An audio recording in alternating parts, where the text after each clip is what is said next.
I'm going to ask you a question, and I don't want you to respond out loud. I don't want you to put up a show of hands. This is kind of a personal question, and it's meant to bring you into an awareness of today's message. The question: have you ever experienced a time in your life when you were considered poor from a financial standpoint? Poor being defined as lacking the money and resources to meet basic needs like food, clothing, shelter, and failing to live at a socially acceptable and comfortable societal standard. So, has there ever been a time in your life when that is described to you? So, I'm going to show you, this is a watch, right? And it belonged to my grandfather.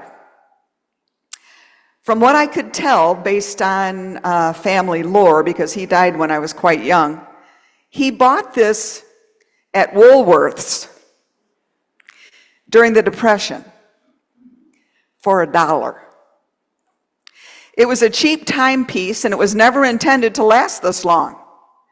But it was what he could afford at the time, because as a father of 8 children, he was poor. By 1932, estimates suggest that up to 78% of the American population, which equaled at the time about 98 million people, were living in poverty. In 2023, that number was 11.1%, or 36.8 million Americans in 2023 who were living in poverty. So if you've ever been poor, you've never been alone.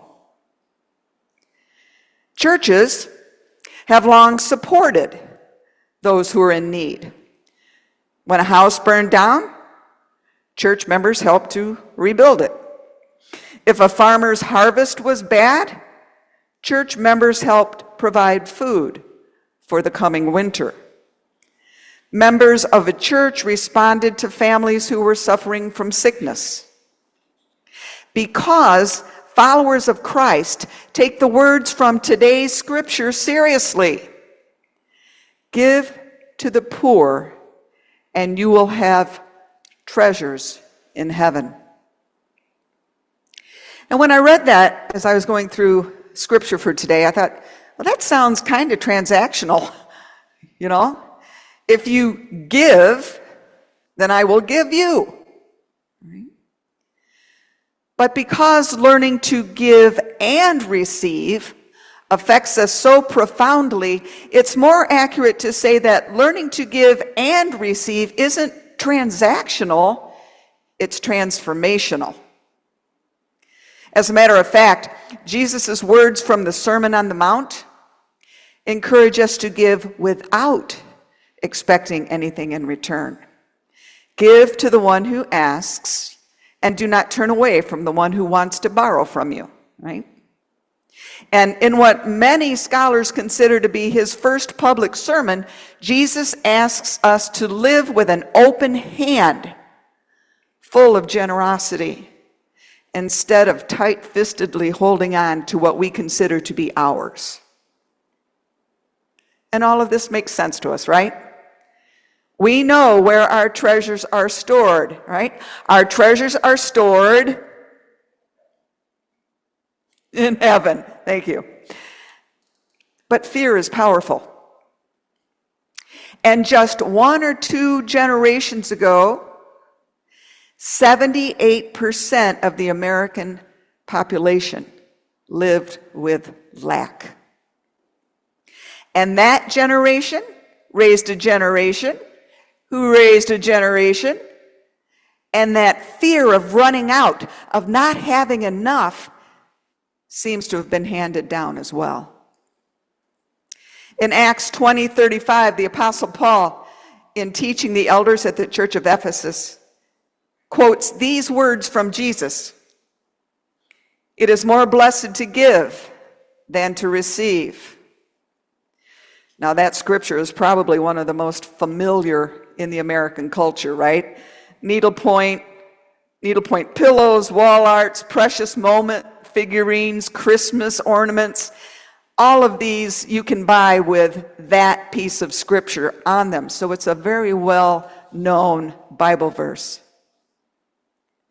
And although I certainly support the act of giving and the importance giving is for our soul, I think we woefully ignore the importance of also being able to receive, to hold out a soft hand, to let ourselves be placed in a position of vulnerability. Receiving requires us to admit that we have needs and broken places that are still searching to be healed. Some of our bruising is so painful that we can only share it with God.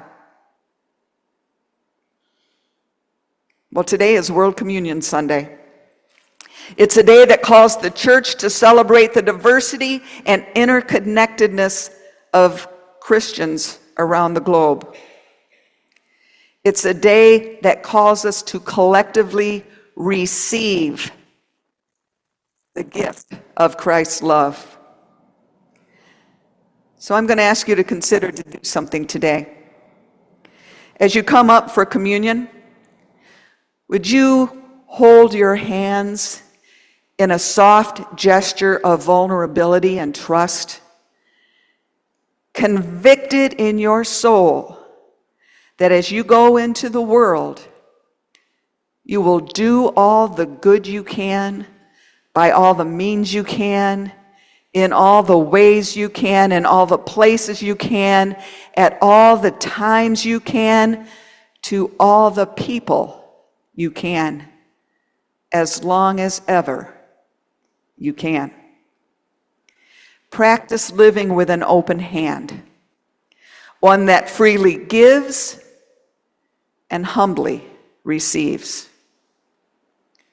Welcome to worship. We are so glad you're here.